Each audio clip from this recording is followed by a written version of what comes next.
Hello friends, welcome back to the daily vocabulary LTX classes. అందరూ బాగున్నారా? మనం ఈ రోజు హిందూ పేపర్లోకి వెళ్ళిపోయి కొన్ని ముఖ్యమైన వొకాబులరీని నేర్చేసుకుందామా? రెడీగా ఉన్నారా? ఫ్రెండ్స్, స్టార్ట్ చేసే ముందు today is the last day. మీకు నేను 1 వీక్ నుంచి కూడా ప్రతిరోజు ఈ అనౌన్స్మెంట్ చేస్తూనే ఉన్నాను. దేనికి ఈ రోజు లాస్ట్ డే మీ అందరికీ తెలుసు. ఇంగ్లీష్ ఇన్ఫినిటీ బ్యాచ్ లో ఎవరైతే జాయిన్ అవ్వాలి అనుకుంటున్నారో ప్రస్తుతం వాళ్ళ ఫీజు 2000 రూపీస్ అన్న విషయం మీ అందరికీ తెలుసు. కానీ రేపటి నుంచి కూడా ఇంగ్లీష్ ఇన్ఫినిటీకి సంబంధించిన ఫీజు అనేది 1000 రూపీస్ ఇంక్రీజ్ అవుతుంది. అంటే it's going to become 3000 rupees. So my dear friends, English infinity అనే ఈ కోర్సులో జాయిన్ అవ్వాలి అనుకున్న వారు ఈ వేళ మాత్రమే జాయిన్ అవ్వండి. ఎందుకంటే రేపటి నుంచి fees is going to be increased.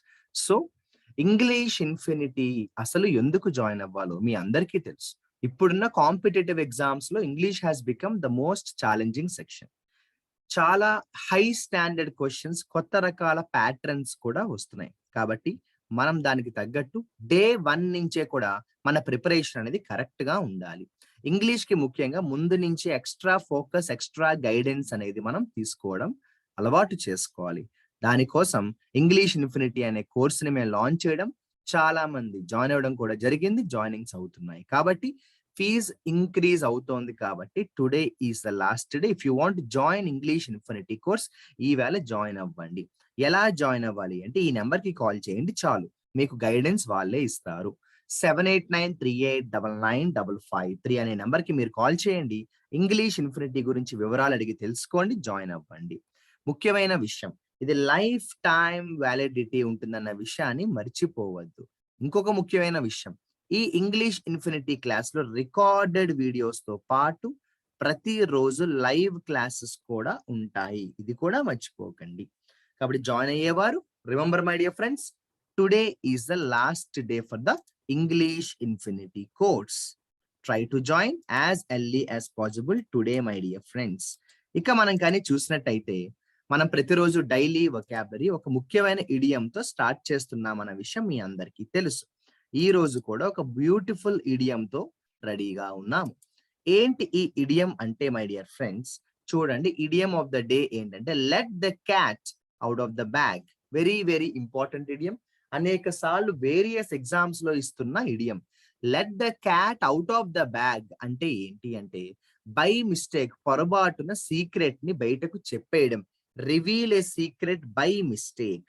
So don't let the cat out of the bag అంటాం. అది ఎక్కడ నోరు జారుకు అంటాను, చూసారా? అలా అన్నమాట. ఎగ్జాంపుల్ కూడా ఇచ్చాను చూడండి.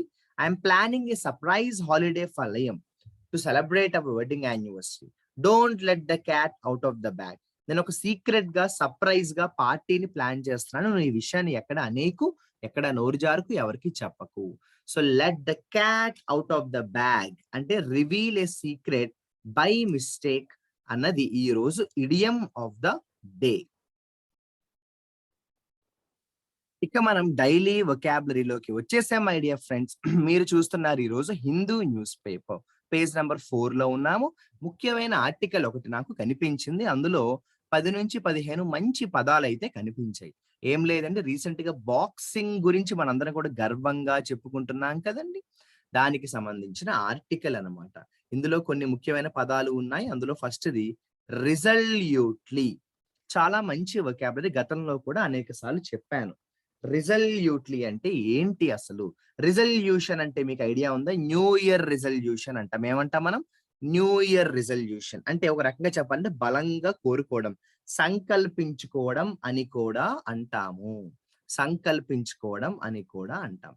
బాస్టియన్ అంటే ఏంటి? బాస్టియన్ ఆఫ్ మస్కులారిటీ అంటే బాక్సింగ్ అనే దాన్ని జనరల్ గా బలానికి ప్రతీక అని అంటారు కదండి. సో బాస్టియన్ అంటే ఎలా రాసుకోవాలి అంటే a place or a person or an organisation with some fixed values. అంటే ఇంకా ఆ ఆర్గనైజేషన్ అంటే అలాగే ఉంటుంది, ఈ మనిషి ఇలాగే ఉంటాడు, ఈ ఈ ప్లేస్, ఈ ప్రదేశం ఇలాగే ఉంటుంది అని ఫిక్స్ అయిపోయిన కొన్ని సిద్ధాంతాలు ఉంటాయి కదా. అలా బాక్సింగ్ వచ్చేటప్పటికి ఏంటంటే బలానికి ప్రతీక. బలంగా ఉన్నవారే ఇందులో గెలుపు పొందగలరన్న ఒక నమ్మకం సిద్ధాంతం బలంగా పాతుకుపోయింది. దాన్నే బ్యాస్టన్ ఆఫ్ మస్కులినిటీ అంటాం.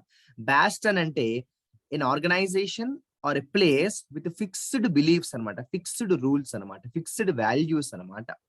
మస్కులినిటీ అంటే నేను చెప్పాలా చెప్పండి, బలం, ఫిజికల్ స్ట్రెంగ్త్ అని రాసుకోండి. మస్కులినిటీ అంటే ఫిజికల్ స్ట్రెంగ్త్, బలం అని రాసుకోండి. మస్కులినిటీ అంటే ఫిజికల్ స్ట్రెంగ్త్, బలం అని రాసుకోండి. బలం అని రాసుకోండి. సో బాస్టియన్ అంటే something which has fixed values అని రాసుకోండి.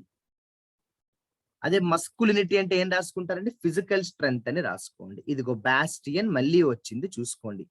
సో బేబీ స్టెప్స్ అంటే ఏంటంటే బుడి అడుగులు. చిన్న పిల్లలు అప్పుడప్పుడే నడక నేర్చుకునే మొదట్లో బేబీ స్టెప్స్ అంటారు. ఇది నిజం చెప్పాలంటే కష్టమైన వొకాబులరీ కాకపోయినప్పటికీ కొంతమందికి తెలియదని చెప్తున్నాను. ఈ మంచి పదం బేబీ స్టెప్స్ అంటే బుడి అడుగులు అంటాను చూసారా, అలా అనమాట. దాన్ని మనం బేబీ స్టెప్స్ అంటాము.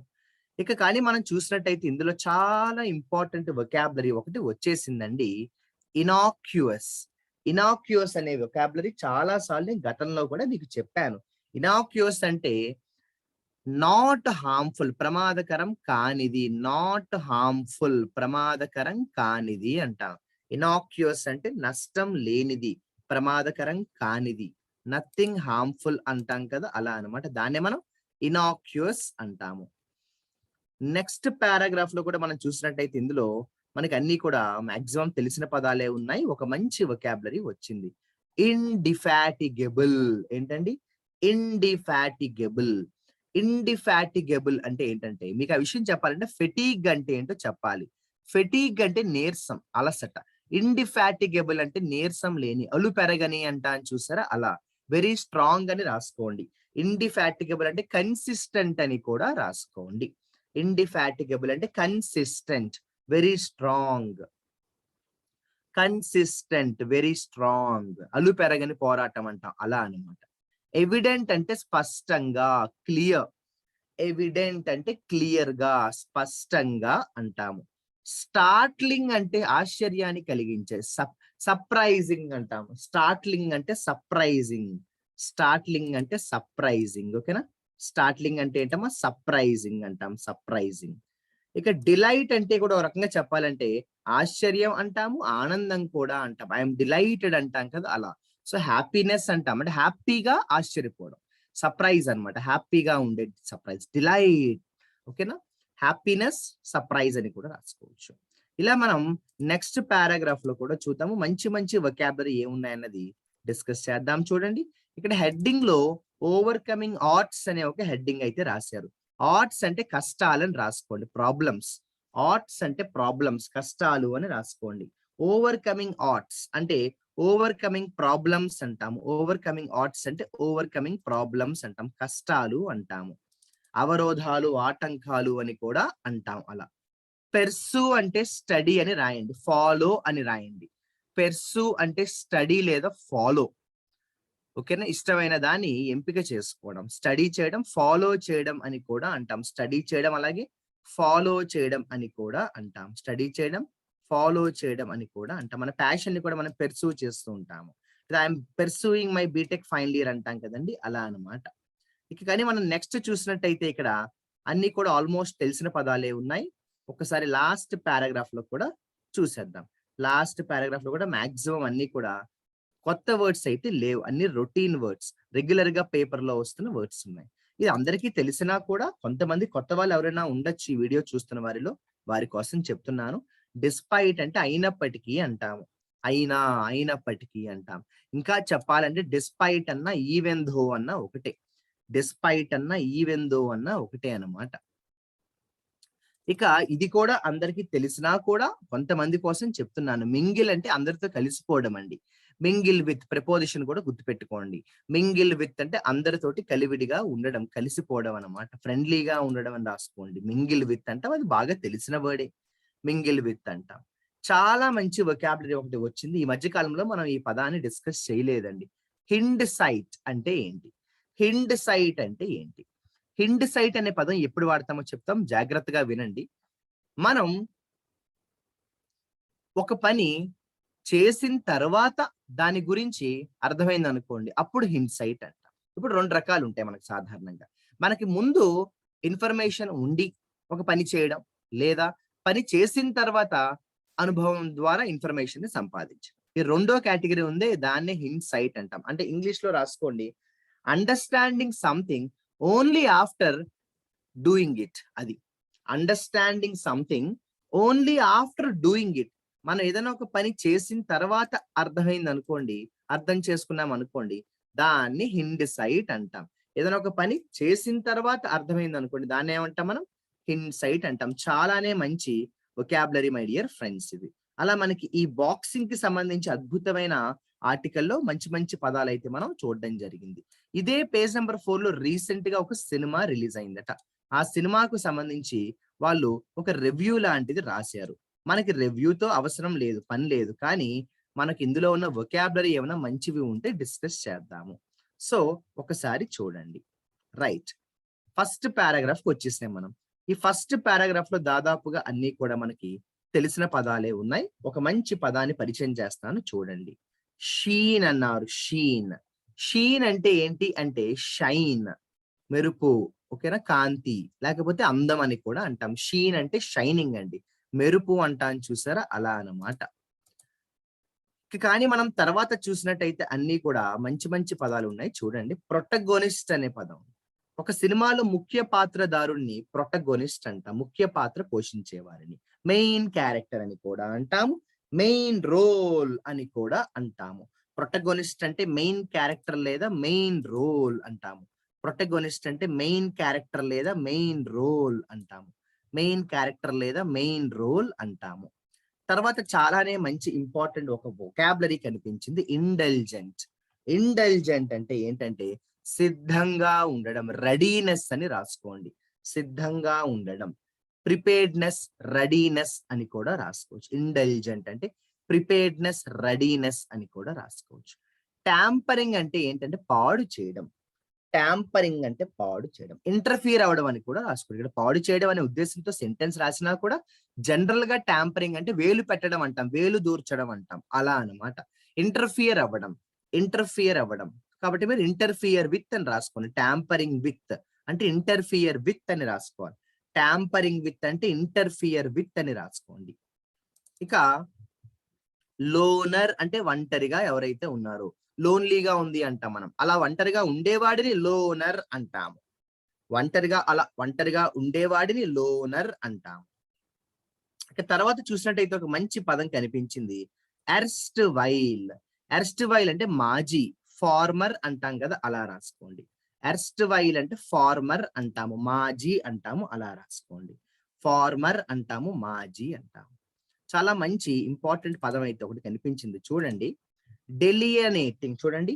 డీలినే డీలినేటింగ్ చూసారా? డీలినేటింగ్. డీలినేటింగ్ అంటే ఏంటంటే వర్ణించడం అని రాసుకోండి. డిస్క్రైబ్. డీలినేటింగ్ అంటే వర్ణించడం. పోర్ట్రే అని కూడా రాసుకోవచ్చు. డీలినేటింగ్ అంటే పోర్ట్రే లేకపోతే డిస్క్రైబ్ అని రాసుకోండి. డీలినేటింగ్ అంటే పోర్ట్రే చేయడం లేకపోతే డిస్క్రైబ్ చేయడం అంటాం. పోర్ట్రే చేయడం లేకపోతే డిస్క్రైబ్ చేయడం, వర్ణించడం. ముఖ్యంగా క్లుప్తంగా వర్ణిస్తే ఆ పదం ఇంకా బాగా వాడతాం. అంటే డిస్క్రైబ్ ప్రిసైజ్లీ అంటాం కదా, అలా అన్నమాట. డిస్క్రైబ్ ప్రిసైజ్లీ అంటాం కదా, అలా అన్నమాట. తర్వాత మనం కానీ చూసినట్టయితే ఇక్కడ ముర్కీ అనే మంచి పదం అయితే వచ్చేసింది మనందరి కోసం. ముర్కీ అంటే డార్క్, గ్లూమీ అన్నమాట. డల్ గా ఉండడం, చీకటిగా ఉండడం, డార్క్ గ్లూమీ అంటాం. డార్క్ గ్లూమీ అంటాం చూసారా? డార్క్ గా, డల్ గా, గ్లూమీగా ఉండడాన్ని ముర్కీ అంటాము. మంచి పదం అండి ముర్కీ అనేది. ముర్కీ అనేది వెరీ వెరీ ఇంపార్టెంట్ వర్డ్. ఇలా మనకి జస్ట్ 15 నుంచి 20 మంచి మంచి పదాలు మనం ఈ రోజు చక్కగా డిస్కస్ చేసుకోవడం జరిగింది. మరి వీటిని ఒక్కసారి నేను మీకోసం రివైజ్ చేసేసి అక్కడితో మనం వీడియోని ఎండ్ చేద్దాము. సో మంచి మంచి పదాలు ఈ రోజు దొరికి. నేను ఎప్పుడు చెప్తూ ఉంటాను, ఎన్ని పదాలు మనం నేర్చుకుంటున్నామని కాదు, ఎలా నేర్చుకుంటున్నాం అన్నదే ఎప్పుడు శ్యామ్ సార్ చెప్పేది. చాలా నాకు ఇష్టమైన పదాలు, నేను బాగా ఒక సిద్ధాంతాన్ని నమ్ముతాను. అది ఇండిఫాటిగేబుల్. అలుపెరగని పోరాటం. నేను చేస్తాను, అందరూ చెయ్యాలి. ఇండిఫాటిబుల్ గా ఉండాలి మనం ఏ పని చేసినా కూడా. అలసట, త్వరగా విరామం అనేది అవసరం ఉండకూడదు. ఎవిడెంట్ అంటే క్లియర్, స్పష్టంగా అంటాం. ఎవిడెంట్ అంటే క్లియర్, స్పష్టంగా అంటాం. రిజల్యూట్లీ అంటే బలమైన కోరిక, సంకల్పం అంటాం చూసారా, అలా అన్నమాట. సంకల్పం అంటాం కదండి, అలా. అలాగే చాలా మంచి పదాన్ని ఈ రోజు నేను మీకు పరిచయం చేయడం జరిగింది, హిండ్ సైట్. హిండ్ సైట్ అంటే ఒక పని చేసిన తర్వాతే ఆ పని గురించి మనకి అవగాహన వస్తే దాన్ని హిండ్ సైట్ అంటాం. ఆర్ట్స్ అంటే కష్టాలు, అవరోధాలు, ఆటంకాలు అంటాం. పెర్సు అంటే ఫాలో అవ్వడం, స్టడీ చెయ్యడం. ఫాలో అవ్వడం, స్టడీ చెయ్యడం. ఆశ్చర్యాన్ని కలిగిస్తే స్టార్ట్లింగ్ అంటాం కదండి. సర్ప్రైజింగ్ అంటాం, సర్ప్రైజింగ్ లేదా స్టార్ట్లింగ్ అంటాం. నాకు చాలా సార్లు నేను మీ గతంలో చెప్పిన పదాలు ఇనాక్యూయస్ అండి. ఇనాక్యూయస్ అంటే చెప్పాను కదండి, నష్టం లేనిది, నాట్ హార్మ్ఫుల్. నష్టం లేనిది, నాట్ హార్మ్ఫుల్ అంటాం. నష్టం లేనిది, నాట్ హార్మ్ఫుల్ అంటాం. బాస్టియన్ అంటే ఏంటంటే విలువలతో కూడిన, అంటే ఒక సిద్ధాంతం ఫిక్స్డ్ గా ఉంటుంది అనమాట. బాక్సింగ్ అంటే కండలు తిరిగిన వారి కోసమే అన్న ఒక సిద్ధాంతం ఉంది కదా, అలా అన్నమాట. ఇలా మనకి చాలా మంచి మంచి పదాలు ఉన్నాయి. అలాగే షీన్ అనే ఒక పదం వచ్చింది. షీన్ అంటే కాంతి, అందం అంటాం చూసారు, అలా. ముఖ్య పాత్రదారుని ఏమంటామంటే ప్రొటగోనిస్ట్ అంటాం. అంటే the man who plays the main role. ముఖ్య పాత్ర పోషించే వారిని ప్రొటగోనిస్ట్ అంటాం. సిద్ధంగా ఉండడాన్ని ఇండల్జెంట్ అంటాం. రెడీగా ఉన్నారు లేదా సిద్ధంగా ఉండడాన్ని ఇండల్జెంట్ అంటాం. వేలు పెట్టడాన్ని, ఇన్వాల్వ్ అవ్వడాన్ని, ఇంటర్ఫియర్ అవ్వడాన్ని ట్యాంపరింగ్ అంటాం. వేలు పెట్టడాన్ని, ఇన్వాల్వ్ అవ్వడాన్ని, ఇంటర్ఫియర్ అవ్వడాన్ని ట్యాంపరింగ్ అంటాం. ట్యాంపరింగ్ అంటాం. ఇడిలిక్ అనే ఒక మంచి పదం అయితే దొరికింది. ఇడిలిక్ అంటే ప్రశాంతమైన, పీస్ఫుల్ అంటాము. ప్రశాంతమైన, పీస్ఫుల్ అంటాం. ఎర్స్ట్ వైల్ అనే పదాన్ని కూడా చెప్పాను, మాజీ అంటాము, ఫార్మర్. ఎర్స్ట్ వైల్ అంటే మాజీ అంటాము, ఫార్మర్. అలాగే డీలియనేటింగ్ అనే పదాన్ని కూడా చెప్పడమే జరిగింది. డీలినేటింగ్. డీలినేటింగ్ అంటే ఏం చెప్పానో గుర్తుంది కదండి. డీలినేటింగ్ అంటే డిస్క్రైబ్, వర్ణించుట. డిస్క్రైబ్, వర్ణించుట అంటాం. ముర్కీ అంటే డార్క్, గ్లూమీ. ముర్కీ అంటే డార్క్, గ్లూమీగా ఉంది అంటాం. ఇంట్రిగ్ అంటే ఆసక్తిని రేపేది, ఫ్యాసినేటింగ్ అంటాం. ఇంట్రిగ్ అంటే ఆసక్తిని లేపేది, ఫ్యాసినేటింగ్ అంటాము. సరే, నేను ఇందులో మీకు 3 పదాలను అండర్లైన్ చేస్తున్నాను, వర్డ్స్ ఆఫ్ ద డే గా ప్రకటిస్తున్నాను. రిజల్యూట్లీ చాలా ఇష్టమైన పదం నాకు ఇది. అంటే సంకల్పం అంటాం. చిన్నప్పుడు మురారి సినిమాలో మహేష్ బాబు చచ్చిపోకుండా సంకల్పించుకున్నాను అంటాడు చూసారా, దాన్నే రిజల్యూషన్ అంటాం. రిజల్యూట్లీ అంటే సంకల్పించుకోవడం అంటాము. సంకల్పించుకోవడం అంటాం. ఇనాక్యూస్ అంటే నాట్ హార్మ్ఫుల్, నష్టం లేనిది. నాట్ హార్మ్ఫుల్, నష్టం లేనిది అంటాం. Not harmful. అలాగే ఇడిలిక్ అంటే ప్రశాంతమైన, పీస్ఫుల్, బ్యూటిఫుల్, హ్యాపీ అంటాం. పీస్ఫుల్, బ్యూటిఫుల్, హ్యాపీ అంటాం మై డియర్ ఫ్రెండ్స్. ఇలా నేను మంచి మంచి పదాలు చెప్పడం జరిగింది. అందులో 3 పదాలను వర్డ్స్ ఆఫ్ ద డే గా ప్రకటించాను. మీకేం చేయాలో తెలుసండి. నేను అండర్లైన్ చేసిన ఈ 3 పదాలతో మంచి మంచి ఎగ్జాంపుల్, ఒక్కొక్క ఎగ్జాంపుల్ ని కమెంట్ సెక్షన్ లో పెట్టండి. రిజల్యూట్లీతో ఒక ఎగ్జాంపుల్, ఇనాక్యూస్ తో ఒక ఎగ్జాంపుల్, ఇడిలిక్ తో ఒక మంచి ఎగ్జాంపుల్ ని చక్కగా కమెంట్ సెక్షన్ లో పెట్టండి. మీరు పెట్టే కమెంట్స్, మీరు పెట్టే మెసేజెస్ అన్ని కూడా చదువుతాను. వాటి గురించి శ్యామ్ సార్ ఇప్పుడు మాట్లాడతారు. సండే మనం మాట్లాడుకునేటప్పుడు నేను వాటి గురించి సండే వీక్లీ వొకాబులరీ చేస్తున్నప్పుడు మీరు పెట్టే మెసేజ్ల గురించి మాట్లాడతాను. అలా ఈ వీడియోలో 15 to 20 మంచి మంచి వొకాబులరీని నేర్చుకోవడం జరిగింది. ఆఖరిగా నేను ఇందాక చెప్పిన విషయమే, today is the last day for the English infinity course. ఈ వేళ లోపల జాయిన్ అయితే ఫీజ్ ఈజ్ 2000, రేపటి నుంచి 3000 అవుతోంది. Why should be waste money? Join అవ్వాలి అనుకున్న వారైతే ఈ వేళే జాయిన్ అయిపోండి. ఎలా జాయిన్ అవ్వాలో నేను ఇందాక చెప్పాను. ఆ కాంటాక్ట్ నెంబర్ కి కాల్ చేస్తే చక్కగా గైడెన్స్ ఇస్తారు. జాయిన్ అవ్వండి. నెక్స్ట్ క్లాస్ లో మిమ్మల్ని కలుస్తాను. Wish you very good luck and all the best my dear friends.